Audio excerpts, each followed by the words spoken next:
이번에는 부동산이라는 주제를 가지고 시작하겠습니다.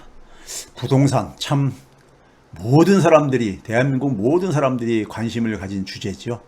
제가 제목을 부동산 시장은 정상화가 필요하다.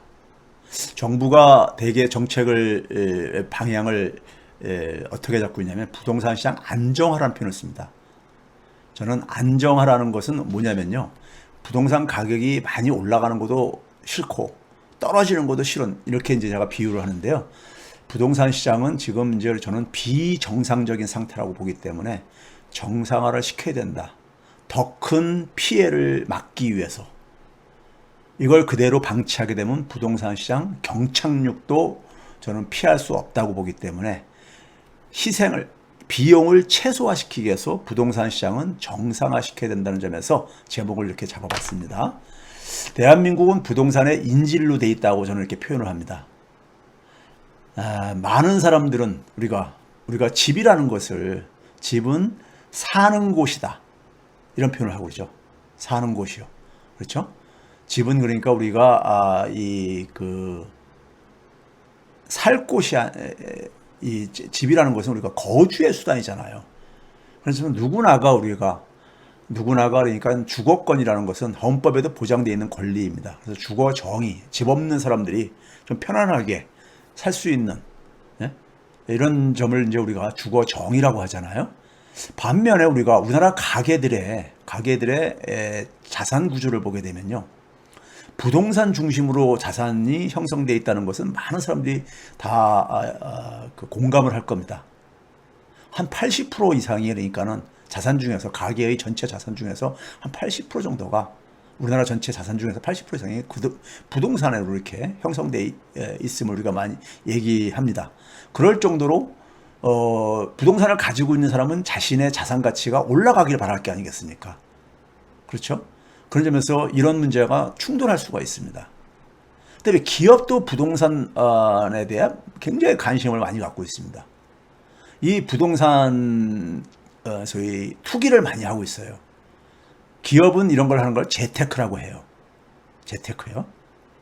근데 사실은 말 그대로 그러니까 우리가 이걸 이제 재무적 투자라고 하죠. 기업은요. 재무적 투자. 근데 이건 재테크나 같은 얘기인 겁니다. 기업이 그러니까 할 일은 사실 이런 게 아니잖아요. 기업은 가치를 창출해가지고 혁신을 하고 가치를 창출해서 우리가 성장을 해야 되는 하나의 경제 조직체잖아요. 근데 미래 수익을 개발을 해야 되는데 이걸 잘 못하다 보니까는 부동산 재테크에 그러니까는 심혈을 기울이고 있습니다. 국가경제 차원 속에서도 보시게 되면요. 우리나라는 지금 제조업에 대한 의존도, 건설 산업에 대한 의존도가 굉장히 심합니다. 근데 우리가 경제도 하나의 생태계거든요. 생태계에 우리가 가장 중요한 점은 뭐냐면 생태계 안에 살아가는 많은 생명체들, 그 생명체들의 생물종이라 그러죠. 생물종의 다양성이 생태계의 건강성을 우리가 결정을 한다 그러잖아요. 경제도 마찬가지입니다. 경제 생태계도요. 산업 생태계가 굉장히 다양해야 됩니다. 다양해져야 돼요. 근데 우리나라는 제조, 건설 산업의 의존도가 굉장히 높습니다. 더군다나 제조업은 이미 한 30년 전부터 일자리가 줄어들기 시작하고 있고요. 그 다음에 GDP를 만들어내는 데 속에서도 거의 정체 상태를 보여주고 있습니다. 산업 생태계를 다양화하지 못하다 보니까는 건설 산업, 건설 경기에 많이 의존을 하는. 그런데 이런 게 이제 우리나라의 지금 가계, 기업, 정부의 지금 모습이라고 할 수 있겠는데요. 더 이상 부동산에 이렇게 우리가 가계나 기업이나 정부가 올인할 수가 없는 상황입니다. 왜 그러냐면요. 자산 불평등이 지금 지속 불가능할 정도로 심각합니다. 소위 이 부동산 자산을 중심으로 부의 대물림이 이루어지면서 신분도 대물림이 되어지고 있습니다. 그러다 보니까 많은 사람들이 부동산을 통해서 자산을 형성하려고 하다 보니까는 여기서 많은 불로소득, 한 사회가 생산활동을 통해 가지고 일자리나 소득을 만들어내야 되는데 소위 부동산 투자를 통해 가지고 부동산 투자는 GDP 증가에 전혀 영향을 안 미칩니다. 그러니까 불로소득을 추구하는 게 만연할 수밖에 없고요. 그 다음에 사람들이 전부 다 그러니까 부동산에 투자를 통해서 자산을 형성하려고 하다 보니까 부동산을 우리가 소유하려면 많은 우리가 자기 돈만 가지고 안 되잖아요. 은행에 대출을 많이 끼고선 부동산을 소유할 수밖에 없잖아요. 그러다 보니까 가계부채가 우리나라가 가계부채가 굉장히 심각한 상황입니다. GDP에 지금 그러니까 우리가 100%가 이미 넘어섰어요. 미국의 글로벌 금융위기가 GDP 100%에 도달할 때쯤 터졌었습니다. 가계부채가 굉장히 과잉돼 있습니다. 그러다 보니까는 대부분의 가게들이 집을 갖고 있는 가게들 같은 경우 보게 되면 은행 대출을 끼고 있죠. 은행 대출을 끼고 있다 보니까는 그 이자나 원금 상환 같은 경우를 압박을 받지요. 그래서 우리가 흔히 농담 삼아서 안방은 내 방이고 건너방은 은행 거다 뭐 이런 얘기들도 하고 그러잖아요. 그렇죠? 그러다 보니까 그 원리금을 갚느라고 쓸 돈이 그러니까 가게가 소비하고 싶은데 쓸 돈이 부족해가지고 소비 지출을 억압하고 있습니다. 그러다 보니까는 내수가 굉장히 취약하죠. 내수가 취약하니까는 수출에 그러니까 목을 맬 수밖에 없고요. 수출에 목을 매려다 보니까는 임금 인상을 억압을 하지요. 앞에서 제가 최저임금을 소개하면서 자료 보여드렸잖아요. 우리나라 지금 2019년 기준으로 통계청 자료에 보게 되면 다주택 소유자가 갖고 있는 주택 한 거의 1000만 채 가까이 되고요. 무주택 가구도 한 900만 가구가 정도 됩니다. 자, 그동안에 우리가 많은 주택을 공급했다고 하지만은 박근혜 정부 말기 2016년이나 2019년이나 자가 점유율, 자기 집을 가지고 있는 이 비율이요. 큰 변화가 없습니다. 변화가 없는 건 세대가 증가한 것도 있지만은 또 하나는 집을 공급해도 대부분이 주택이 있는 사람이 그러니까는 추가로 그러니까 소유를 한다는 것을 의미를 하는 겁니다. 자, 부동산의 불평등이 어느 정도 심하냐면요. 우리가 진위계수라는 게 있습니다. 0에서 1값인데요. 0값이면 가장 평등한 거고요. 모든 사람들이 똑같이 소유하고 있는 것이고 1값이면 한 사람이 다 가지고 있을 정도로 절대적으로 불평등한 겁니다. 2019년도에 개인의 그러니까 토지 소유를 이 진위계수로 계산해 보면요. 0.8이 넘습니다. 상위 1%가 전체 토지의 30%를 갖고 있어요. 하위 40%는 토지 한 평도 없습니다.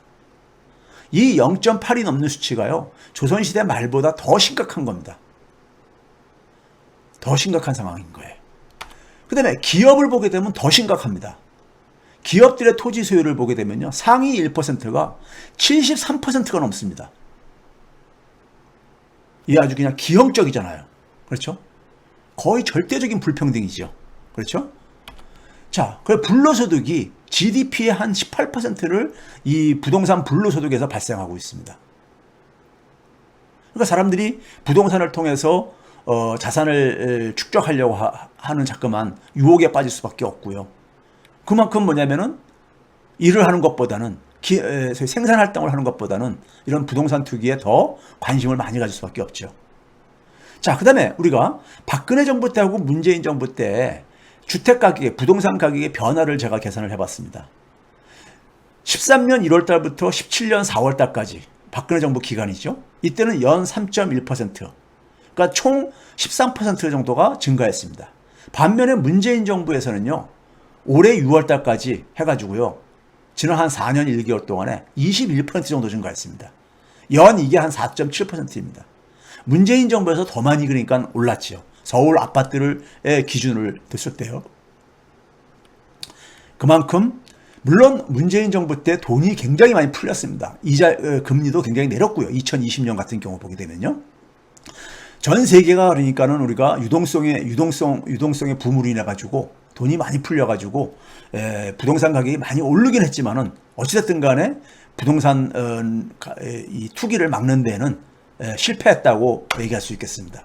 수도권 아파트를 보게 되면 더 차이가 심합니다.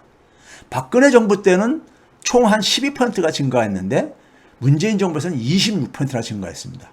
연으로 비교해도 연간 증가율로 보더라도 2.8%대 5.8%입니다. 그래서 문재인 정부의 말을 많이 기대했다가 많은 국민들이 실망을 했던 이유가 바로 여기에 있습니다. 실제로 보게 되면요. 박근혜 4년, 문재인 4년 동안에 순자산 증가율이요. 훨씬 더 문재인 정부 때 컸습니다. 자산이 증가하면 좋은 얘기죠. 그렇죠? 그런데 문제는 뭐냐면 그 자산 증가의 대부분이 뭐냐면은 이 부동산 자산, 건물 자산이나 토지 자산에서 증가를 한 겁니다. 금융자산은 오히려 뭐냐면은 이 박근혜 정부 때보다 조금 더 낮았습니다. 그러니까 부동산 가격이 많이 올라가서 가게들의 자산이 그러니까 증가했다는 점에선 그렇게 싹 우리가 긍정적으로 평가할 수는 없는 거죠. 문제는 이 자산 가치 상승이 지속이 가능하냐 이거예요. 자산 가치 상승이 지속 가능하려면요, 우리가 집값이 다 올라갔을 때 그게 우리가 팔기 전에는 그 가치가 실현되는 게 아니잖아요. 그렇죠? 그게 가치가 다 그 증가한 가치가 실현되려면요, 누군가 그걸 사줄 수 있어야 되는 겁니다. 그 사줄 수 있는 건 기본적으로 소득이 뒷받침하는 거죠. 그래서 우리가 명목 GDP의 증가율하고 부동산 자산 가치 증가율을 비교해 보게 되면요, 명목 GDP 증가율은 문재인 정부 때보다 박근혜 정부 때가 거의 2배 정도 높았습니다. 소득 증가율은요. 그런데 부동산 자산 증가율은 박근혜 정부에서 한 24%, 문재인 정부에서 한 36%로 문재인 정부에서 훨씬 더 높았습니다. 그러다 보니까 명목 GDP에서 부동산 자산이 명목 GDP의 몇 배 정도 되냐를 보게 되면요, 박근혜 정부가 출범하기 직전인, 즉 이명박 정부 말기 때 2012년대 한 5배 정도, 496.5%니까 약 5배 정도 됐었습니다. 근데 문재인 정부의 우리가 지난해 2020년에는 거의 6배로, 즉 소득 대비 부동산 자산이 한 5배에서 6배로 1배 정도 더 증가했다는 얘기인 겁니다. 그 얘기는 그 자산을 그러니까 다 실현할 때 소득이 그걸로 뒷받침이 안 된다는 얘기죠. 한 나라 전체의, 그러니까 전체 차원에서 보더라도 명목 GDP 대비 국내 순자산이 한 7.6배 정도에서 9.2배까지 증가했습니다. 참고로 미국 같은 경우에요, 소득 대비 자산의 비중이 5.5배일 때 금융위기가 터졌습니다. 우리나라 그래서 지금 보게 되면은 이 소득 대비해서 자산의 비중으로 보게 되면은 지금 물론 미국처럼 똑같이 된다는 보장은 없지만은 그 수준을, 금융위기 직전 수준을 넘어섰다는 걸 보여주고 있습니다. 실제로 우리나라가 주요 국가들 대비해가지고 GDP 대비 토지 자산이 비중이 높습니다. 맨 위에 있는 파란 선이 한국인데 노무현 정부 때 많이 올랐었고 또 문재인 정부 때 많이 오르는, 소위 민주정권 때 그러니까는 많이 오르는, 물론 이 당시가 다 유동성이 굉장히 많이 풀렸을 때입니다. 노무현 정부 때도 마찬가지입니다. 이제 그런 측면도 분명히 있습니다. 하지만 어찌됐든 간에 부동산 가격을 안정 못 시킨 것에 대해서는 국민들 입장에서 볼 때는 굉장히 불만을 가질 수밖에 없죠. 문제는 이겁니다. 부동산 투기를 못 잡게 되면요, 부동산 투기가 일어나는 건 왜 그러죠? 기대 수익이 굉장히 높을 거라고 예상되기 때문에 하는 겁니다. 그렇죠? 부동산에 투자했을 때 수익이 굉장히 높을 걸로 예상되기 때문에 사람들이 집을 너나나 하고 사는 거 아니겠습니까? 그럼 자산이 불평등해집니다. 자산이 불평등해지고요. 그러면 이제 뭐냐면은 이 속에서 가계부채도 폭증을 하죠. 사람들이 그 다음에 불안불안하다 보니까 공포 수요를 유발하죠. 네? 자기도 막 빚내서 빚 끌다가 막 살려고 뛰어들지요. 근데 가계부채가 폭증하게 되면 아까 얘기했듯이 내수가 취약해지죠. 성장률이 떨어지게 됩니다. 성장률이 떨어지게 되면 금리를 올리지 못합니다. 경제가 안 좋다고 해가지고요. 그러면 금융을 완화하게 되면, 돈을 많이 풀게 되면 또 시중에 그러니까 유동성이 많이 공급돼가지고 부동산 투기를 더 부채질할 수가 있겠죠. 그렇죠? 이런 악순환 고리가 계속 돌아가다가 문제는 뭐냐면은 부동산 가격이 마냥 올라갈 수는 없잖아요. 그걸 사줄 사람이 있어야지만이 그건 계속 지속 상승이 가능한 거죠. 그 사줄 가능성은 뭐냐면 사람들의 소득하고 일자리가 뒷받침돼야지만이 가능한 거죠. 일자리와 소득이 안 증가하는 상황 속에서 부동산 가격만 올라갈 때는 그건 언젠가 거품이 꺼질 수밖에 없다는 것입니다. 그거는 굉장히 우리가 역순으로 돌아가게 됩니다. 굉장히 끔찍한 부동산 시장의 소위 경착륙. 일본이 30년 전에 겪어가지고 잃어버린 30년의 소위 이 트리거가 됐었던 하나의 그 사태를 우리도 그러니까는 배제할 수 없다는 얘기인 겁니다. 금융위기 이후에 미국도 금융위기가 바로 서브프라임 모기지 사태라고 얘기할 정도로 가계부채, 부동산 문제에서 터졌잖아요. 그 금융위기 터지고 난 다음에 미국에 얼마나 피해가 왔냐면요, GDP가 2.6조 달러가 날라갔고요. 우리나라가 1.6조 달러뿐이 안 됩니다. 1250만 명의 실업자가 생기고 정부가 뭐냐면 공적 자금으로 23조 달러나 투입을 했습니다. 미국 GDP보다 더 큰 부동산 가치는 7조 달러나 날라갔고요. 주식 가치도 11조 달러가 날라갔고 4620만 명이 빈곤층을 전락을 했습니다. 금융위기가 한번 터지면요. 자산시장이 이렇게 붕괴되면 이런 큰 충격이 옵니다. 근데 부동산 가격이 올라갈 때는요. 모두가 다 해피합니다. 왜? 금융은 돈놀이 할 때가 있으니까 좋고 집을 갖고 있는 사람은 자기 집값도 올라가니까 해피해하고요. 그 다음에 새로 주택을 대출받아서 구입한 사람도 집을 사자마자 또 오르니까 해피하고요. 집값이 올라갔다고 해가지고 소비가 또 늘어납니다. 그러면 경기가 좋아진다고 해서 정치인들도 좋아하고 집값이 올라갈 때는 다들 좋아합니다. 문제는 이게 마냥 올라갈 수 없다는 얘기죠.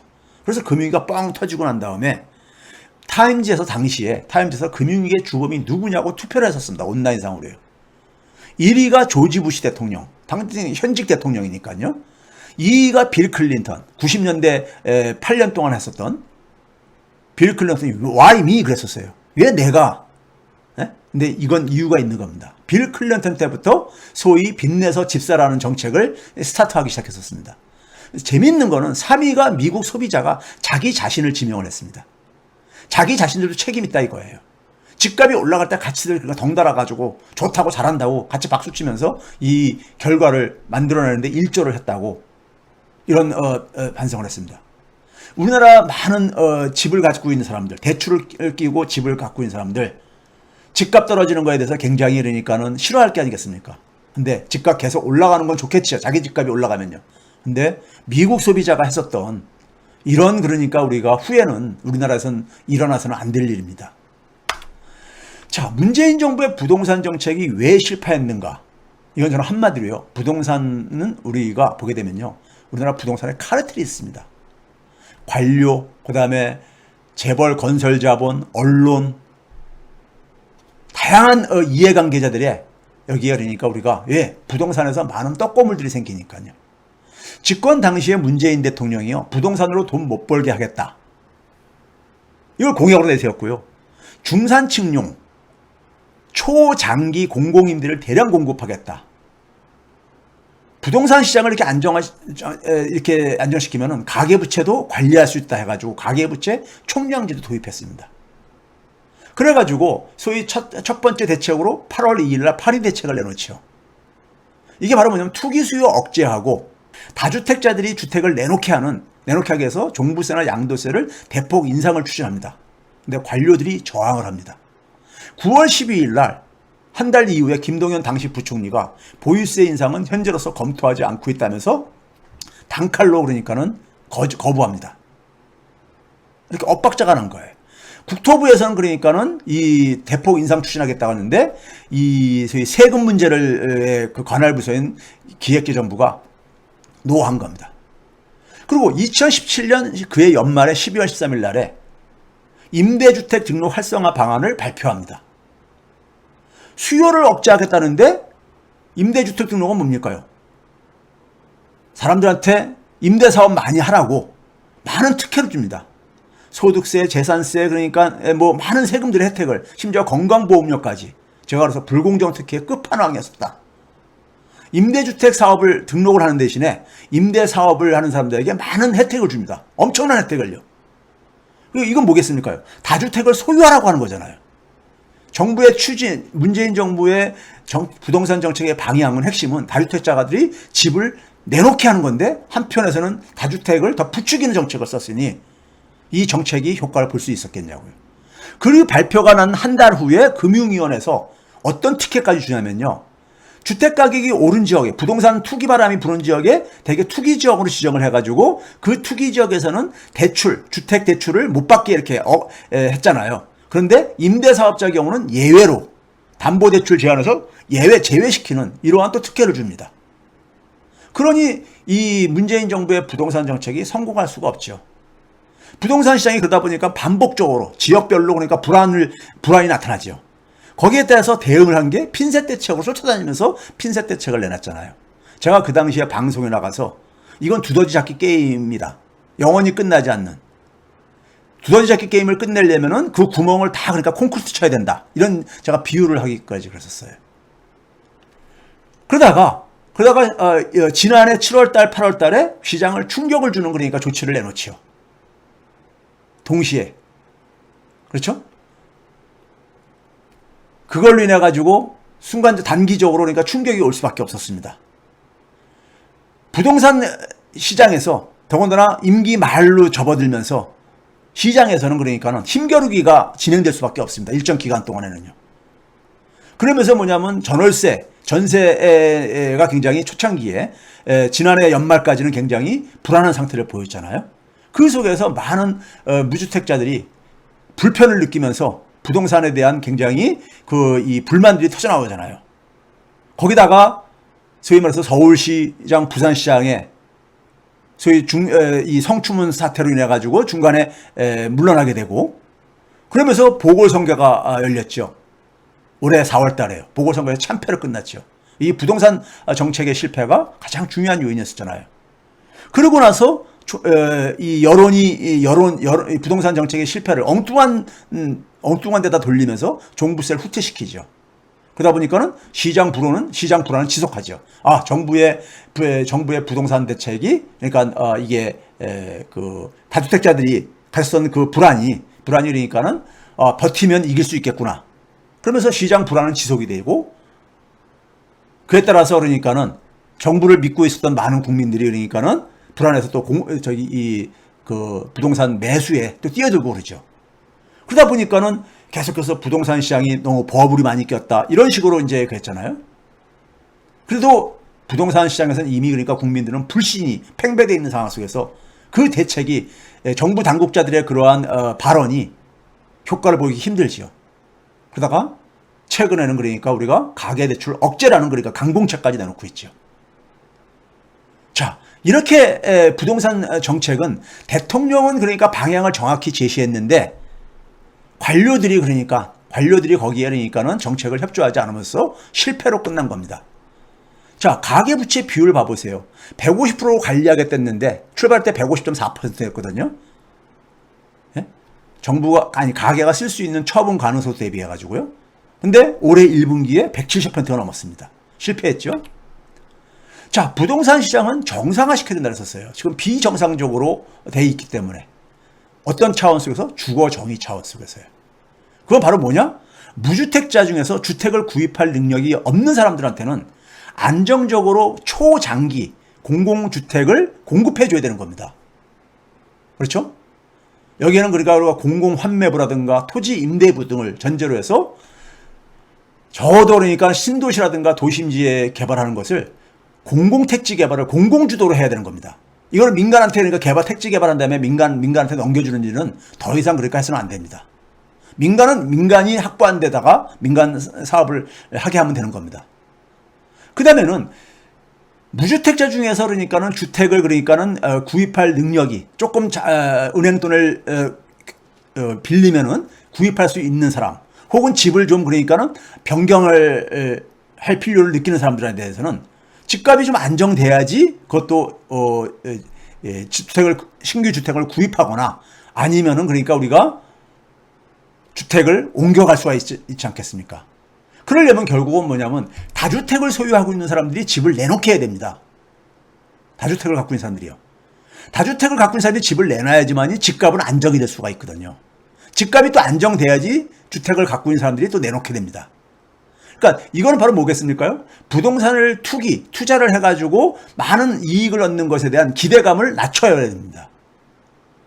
자본주의 사회 속에서 이걸 낮추기 위해서는요, 강제로 그러니까 다주택을 소유하지 못하게 할 수 없는 상에는 기대 수익을 낮추는 방법은 결국은 세금입니다. 부동산을 그러니까는 보유하는 것에 대해서 보유 부담을 높이고 그 보유세 강화지요. 근데 개발 단계에서 개발 이익도 환수를 해야 되고 처분 단계에서도 양도소득세도 강화해야 되고요. 예? 그 다음에 뭐냐면은 양도소득세 감면 혜택도 보유 기간이 아니라 실거주 기간으로 강화를 해야 되고요. 그래서 부동산 투기에 대한 하나의 그러니까 투기 차원 속에서 이루어지는 거래라든가 이런 것들은 이런 요인들은 가능한 한 다 제거를 해야 됩니다. 그렇게 하게 되면 집을 내놓을 수밖에 없습니다. 이건 일관되게 이러한 정책을 방향을 유지를 하게 되면요.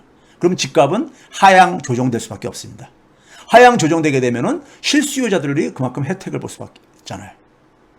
그러면 이렇게 되게 되면 무리하게 주택 수요도 주택을 그러니까 매수하려는 것도 소위 말해 공포 수요도 억제될 게 아닙니까? 그럼 가계 부채 팽창도 억제될 것이고 그러면 가계가 빚 갚느라고 소비 지출을 그러니까 못하는 것도 완화시킬 수 있지 않겠습니까? 그렇죠? 이런 과정 속에서 부동산 가격 시장이 갑자기 그러니까 우리가 착 가라앉게 되면은 부동산 시장 경착륙되는 게 우려가 있지 않냐는데 이거는 우리가 미국의 경험을 참고로 해가지고 환구판 약정안으로 방지할 수 있다고 생각합니다. 미국은 부동산 시장을 그러니까 우리가 부동산 시장이 경착륙하는 과정 속에서 금융회사를 구제하는 데 초점을 맞췄습니다. 근데 우리는 가계, 국민주택 규모의 1주택자에 대해서는 가계에 초점을 맞추는 거니까 우리가 이러한 우리가 대책을 일부에서는 왜 가계한테 유주택자한테 그런 이 혜택을 지원해 주느냐 하는데요. 그걸 방치하게 되면요. 집이 없는 사람들도 일자리가 없어질 가능성이 큽니다. 자산시장이 붕괴돼 버리면요. 경제 전체가 굉장히 비용을 오랫동안 지불할 수밖에 없기 때문입니다.